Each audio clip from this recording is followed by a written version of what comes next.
Found by Sara Sheridan. I'd been to Glasgow once before. I had a lover at the time, Enrique. We came for the weekend to see the Glasgow Girls exhibition in 1990. I was in my 30s and had just separated from my husband. Enrique, a bit younger, was a fling I entered into that first year. He was everything Mike had never been, passionate, exciting and devastatingly impractical. We booked into a terrible B&B in Hindland and he got mugged on his way back from the off-licence with a bottle of champagne and a bunch of roses. He had the nous to pretend that he didn't speak English.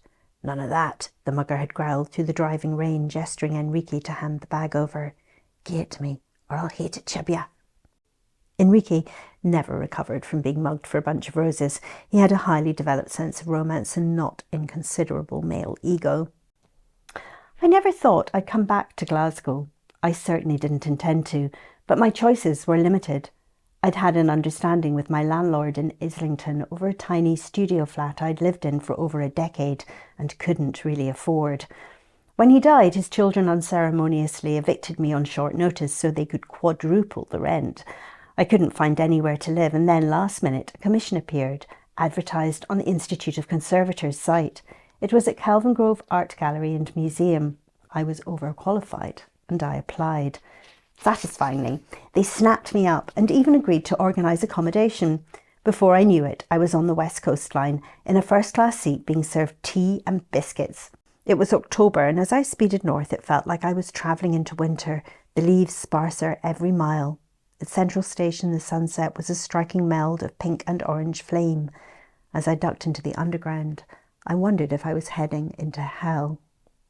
Coming up at Hillhead Subway, past some decorative tiles, the flat turned out not to be hell at all, just a top-floor tenement off Great Western Road, a drag up the stairs for a woman of 70, but the view was fine over the Kelvin through the treetops.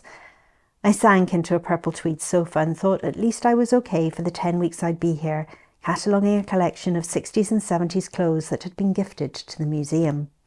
I should be retired by now, I mumbled, but there was no prospect of that. I never made much money. The old age pension doesn't afford enough to eat, let alone anything else. I had no idea what I was going to do now my £100 a week Islington studio was gone. I'd get back to London just before Christmas, and God knows what would happen. The fridge was empty.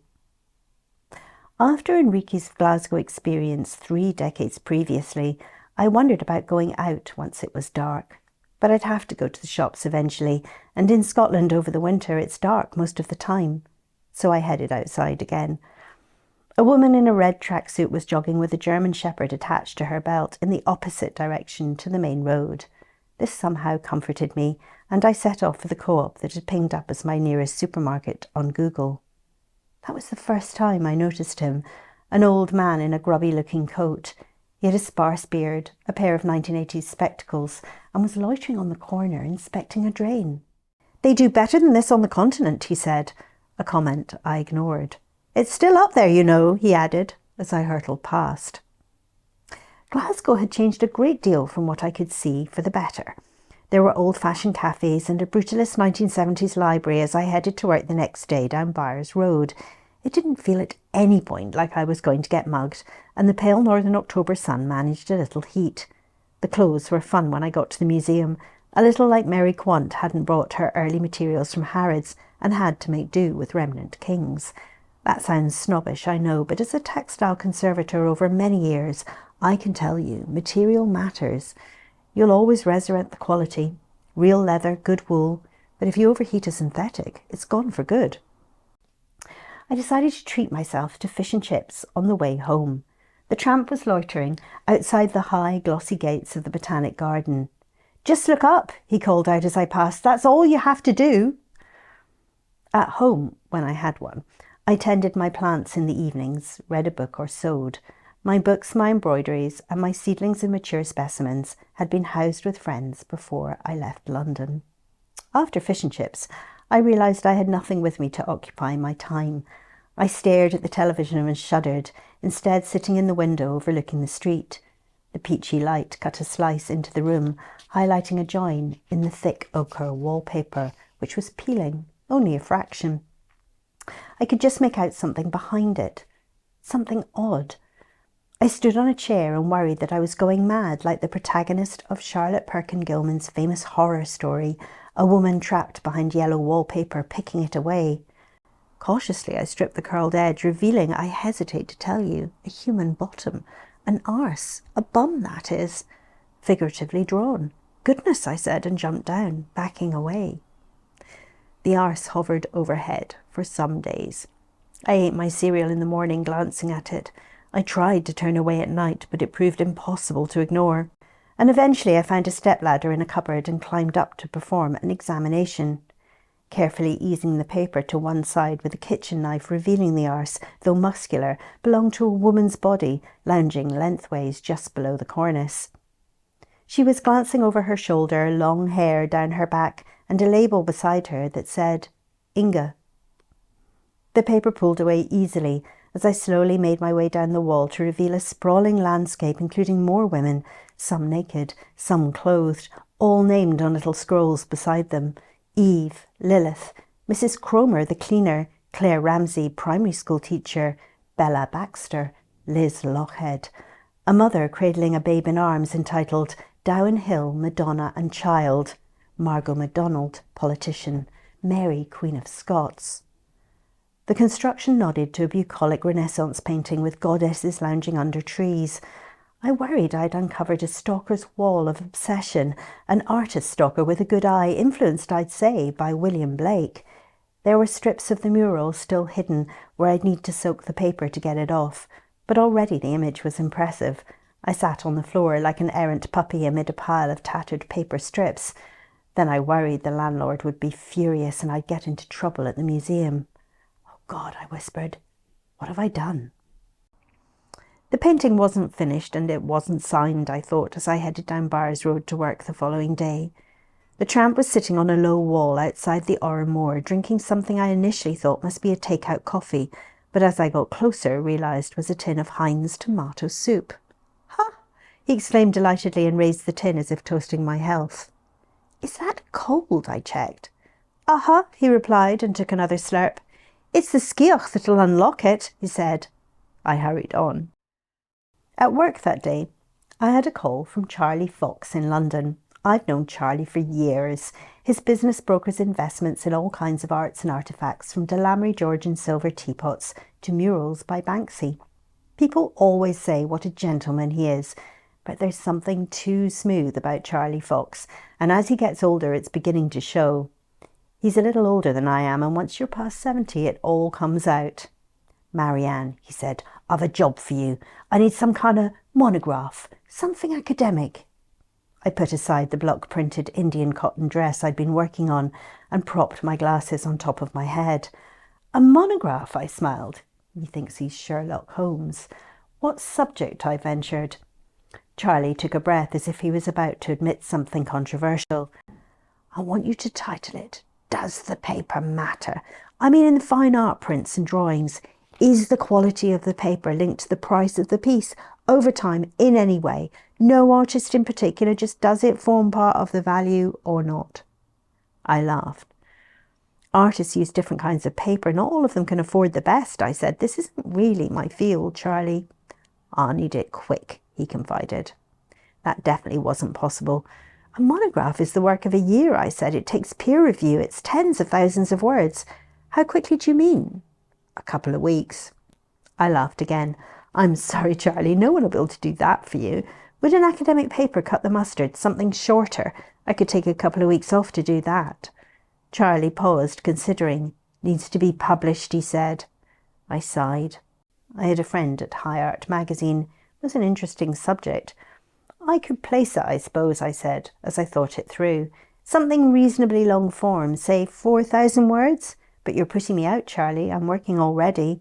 The fee is £6,500, Charlie announced, laying the number down as if he was slapping his money on a bar in the heart of the Cockney East End. That's a lot. I suppose, I rallied, really good paper will have rag in it, linen in the early days, and that I do know about. That's why I thought of you. He sounded triumphant. I'm in Glasgow, I admitted, but I can look into it. I need a solid bit of work, Marianne. Academic references, 2 weeks, and you'll get it published, right? I wondered what he was up to. Had he found a cache of early Victorian linen-based stock that he was about to buy? Had he gone into forgery? I decided not to ask. I could use the money. "It's not beyond the wall up here, Charlie. Leave it with me," I said, and rang off. I arranged a couple of weeks' extension at the museum and agreed to pay my own rent for that time. That would give me enough space for the commission. From Kelvin Grove, I made a call to the National Portrait Gallery in Edinburgh and arranged access to their archive, and then a reader's ticket at the National Library of Scotland and a trip the following day to the Glasgow print studio, because I might as well. I fired off an email to High Art magazine. My friend was happy with the idea, especially as the piece was free, to him anyway. It felt as if I'd pulled something off. On the way home, I bought chips again, and this time ate them walking up the road. The tramp was still outside the Botanics. I offered him a chip. "I need to go to Edinburgh for a few days," I said. I don't know why I told him that. I didn't know anyone in Glasgow, and it just popped out. "I'm sorry about that," he said with a wink, and helped himself to another chip. Upstairs, I stood in front of the mural. It wouldn't cost much to paper over again if I had to. I fetched a sponge from the bathroom to soak off the last remnants of the yellow wallpaper. I still couldn't find a signature, but under the last strip there were 3 small squirrels wearing spectacles, standing beside a woman labelled Janine in a leather skirt and little else. I worried briefly about the artist's state of mind, and then I remember seeing the squirrels before. They were on the tiles at Hillhead Subway, titled "Literary Squirrels," and holding pens. I pulled out my phone and Googled the design by Alasdair Gray, name I hadn't heard before. I scrambled in the bottom of my suitcase and found a packet of 10 Marlborough lights and a golden lacquer Cartier lighter I bought in a junk shop for £5. They had no idea what it was. I'd been considering selling it to Charlie Fox if things got really bad. In the event, though, I wasn't supposed to smoke inside the flat. I lit up. It seemed like the only way to process the information. Gray was famous. This mural, I thought, must be a find. Further Googling ascertained that he was also a printmaker. I wondered what paper he used, how much it might sell for without any art on it. Charlie was too much in my thoughts. I tried to banish him, but £6,500 is not inconsiderable. I pulled on a coat and took my cigarette on a walk round the block. The tramp had gone from the Botanic gates. I turned back towards the tenement and ground out my cigarette on the pavement with my heel.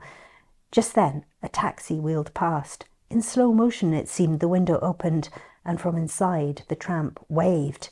"You've got it, then! Those squirrels need a touch-up," he shouted, leaning part of the way out. "At least half of it should be a night scene. Stars!" he waved as the taxi receded, not slowing 1 iota. I walked into the middle of the now deserted road and watched the red light of the brakes glow as the vehicle turned left. I shouted, "Who the hell are you?" High above, a late-night light clicked on in someone's bedroom. I skulked guiltily back inside the hallway before anyone could catch me, shamefully shouting in the street like a drunk student. Upstairs, I flicked on the big light and looked at the squirrels. He was right, of course. Conservation was required, and standing back if half the composition was against a dark backdrop with stars, it would make it more iconic. Oh God, I thought, he wants me to finish it. The next morning, I went to look for the tramp, but he was nowhere. I asked at the food trucks beside the Botanics, but nobody seemed to know who I was talking about. "He was right there," I pointed. "That's his usual place." "Begging, you mean?" "No, drinking soup," I insisted. "You've never seen him begging." "So what makes you think he was a jakey?" The young woman eyed me as if I was some kind of, I don't know, conservative. "His coat was filthy," I explained, and then stopped myself. God, what if she's right? "If you see him, would you tell him I'm looking for him?" "Uh-huh," she said. I doubted she would make good on the commitment. "My name is Marianne," I added, but she was already turning away. The print studio had a deal of information about Alasdair Gray in the paper he used. The thing about good quality paper is that anything printed on it will survive better. That's the value Charlie was interested in. Once, many years ago, at a lunch thrown by an auction house, I sat next to him, and we had a long conversation about why a mangled, damaged shoe from the medieval period is worth more than the average diamond engagement ring. Value, we concluded, is scarcity, plus or minus quality, with a multiplier in the case of made items for the work of the artist. What was the old fox up to? Gray, it seems, was perpetually skint. I didn't tell anyone why I was asking, and they didn't seem suspicious of my questions. They were happy to talk about the guy. He picked bits and pieces out of skips, the curator said. He didn't print on that stuff here, but he painted old boards and second-hand canvases and used old ledgers for notes and sketches, all that. If he'd printed on something cheap, something of lower quality, I pushed, how would the market react to that? Buyers and collectors, I mean. The curator chuckled. Anything with a story would end up being worth more, is my guess, she said. Not for most of his career. He gave things away. People didn't want to buy his stuff, no matter what it was painted on. Now that's changed. She showed me the images, all made by Gray. From the style of these, the mural, I concluded, was his, and I reckoned it was painted sometime in the mid-1980s. There's an archive, she said. I can put you in touch. I asked the location of the nearest art supply shop, which was on Queen Street. It was easy to find. I picked up some paint and brushes half-heartedly. I wasn't sure I should touch the mural. I couldn't find the shade I wanted for the night sky. Perhaps, I thought, I'll just do the squirrels. I'll save them. I'm a conservator, after all. Back at the flat, I opened my laptop and started Charlie's article, referencing my initial observations to academic studies about the production values of paper in different eras. Turned out Scotland was an axis of paper production. A small town called Pennycook had more mills than all of England, including those producing high-quality linen paper.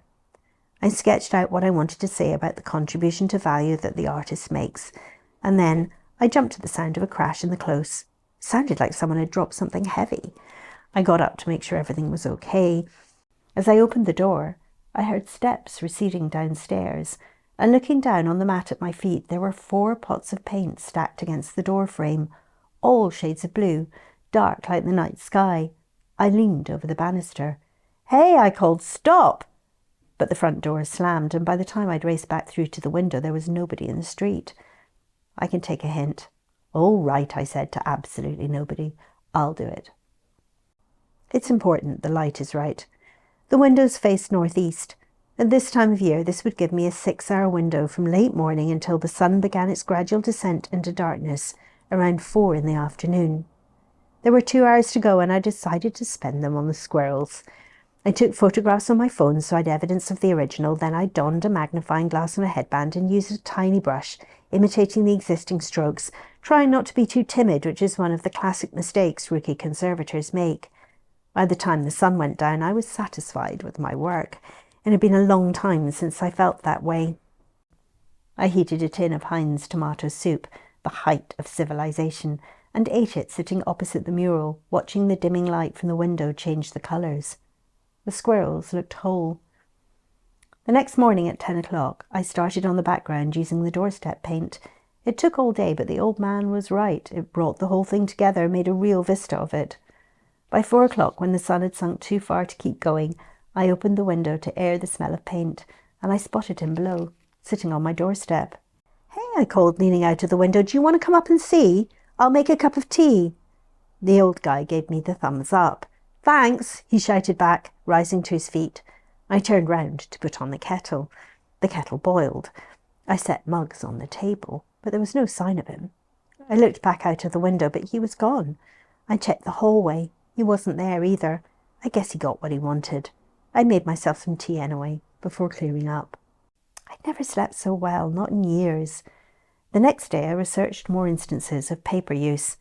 Picasso favoured handmade papers, but he drew on anything he could get his hands on during World War II when supplies were low. It made no difference to the value of his drawings. Michelangelo used hemp and linen paper. He had no choice about whether it was handmade because it was the 16th century. Van Gogh had a choice and went for handmade, laid paper with gorgeous little ridges. I scanned matrices of prices achieved for drawings and prints by a variety of artists and made my own matrix of the papers used by each. The comparison showed a sketchy relation. Better paper got slightly better prices overall, but geniuses with good stories meant there were a lot of exceptions. I discovered that Toulouse-Lautrec often painted on low-quality cardboard, which just seems wild. Afterwards, I sat in the window and smiled. I got the basis of the article now. It felt too easy for the money, but I guess the value was in my expertise. I stared at the mural for a long time that afternoon until about 3:30. Then I looked up the landlord's number on the papers they sent with the key. His name was Ken Stevenson. I rang and admitted that I'd stripped his wallpaper and that there was a mural underneath. I didn't tell him about the nudes. He arranged to have a look, and as good as his word, an hour later he was standing in the living room gulping. "Alasdair Gray," he said with a chortle. "That guy was a legend. My kid learned about him at school. Eccentric, of course, but then he was an artist." "I should have rung you before I uncovered it. I'm sorry." "Don't worry. It's not to everyone's taste, but it's got something, hasn't it?"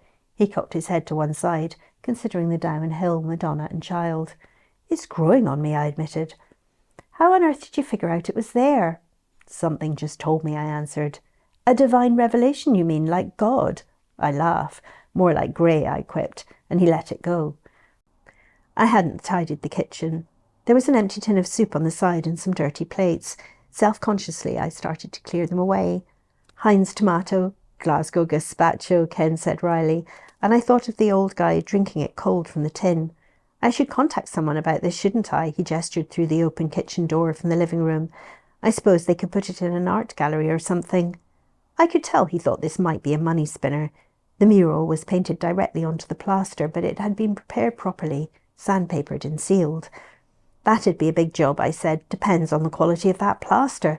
But they'll want to take photographs, I'm sure. From what I can see, Gray made a few images of women, but this is a real statement." Ken snorted. "Aye, you could call it that." That evening, Joe, one of the curators, called from the Kelvin Grove Museum, and we arranged to meet for a drink in the Ora Moor. She'd heard about the mural. "Now you're a Gray aficionado. I thought you'd want to see it in here," Joe said. "Did you spot the tiles on the way in?" I had to admit I hadn't. There'd been a drunk young man on his phone, and I'd just breezed past him. "Well, you're having quite the impact on Glasgow. The museum wants you to do some press about what you found. Hidden Glasgow, lost city. What are the odds that a visiting conservator would find a lost Alasdair Gray?" I laughed. "I'll speak to the press if you want." "It's so lucky. We'd organised another flat for you, but it fell through. Then this one turned up out of the blue. It was obviously meant to be." She whipped out a cardboard file. "I found this," she said, handing it over. Inside there was a picture of Gray in front of part of what looked like the mural, Mary Queen of Scots behind him. I gasped. It was the eccentric old guy, the soup drinker, but much younger. I peered at the image and tried to reason it through. I mean, it couldn't be him, but it's him. "They want you to stay on once you've finished the work in the textile archive," Joe added. "They'll write to you, but they liked your outsider's eye. They suggested a contract for a year, fixed term if you're available." "I like Glasgow," I said. Now I did.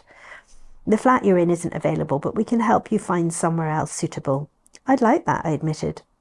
Afterwards, she took me upstairs to show me another Gray mural. There was a wedding on, and we sneaked up the back of the old church, and I gaped at the painted ceiling with fairy lights strung over it. It was exactly the same blue that was delivered to my doorstep. "He really was something, wasn't he?" I said.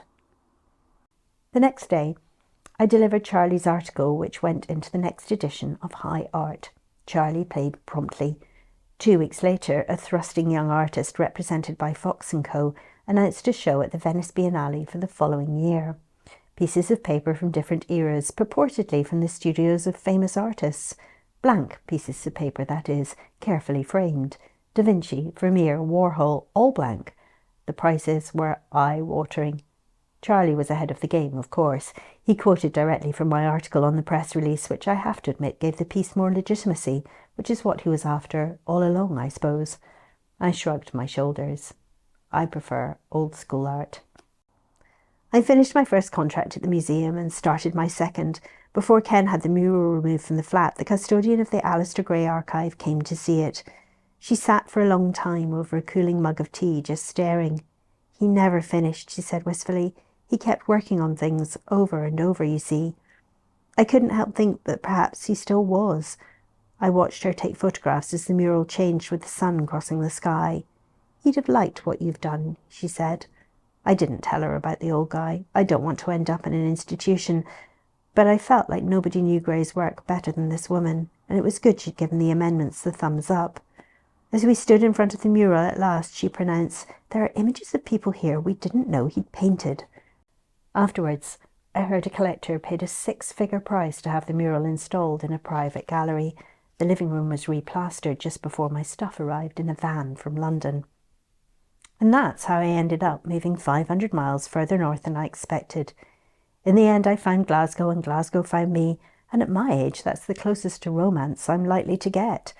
Just before Christmas, the flat that the HR people in Kelvin Grove helped me to find fell through at the very last minute. I was going to book into a hotel for a few days, but Joe knew someone who knew someone, and in the end, I got the keys to a place that used to be a church on the cusp of Mary Hill, still overlooking the Kelvin. On Hogmanay, I went out with colleagues for the bells before going back to my new home, and as I stepped inside, I happened to glance through what used to be the vestry window. There he was, the same scruffy old man, a naggin of whisky in his hand, tottering up the road. I ran outside. "Hey," I shouted, "stop!" He turned. His glasses were steamed up with the cold. "It's under the floor," he said. "They just rolled it up and put it away." "Do you want to show me?" He laughed. "It's more fun this way." And then I swear he just disappeared. I turned back into the warmth of the hallway and I wondered if there was a toolbox somewhere. After all, I was going to have to get the floorboards up, wasn't I?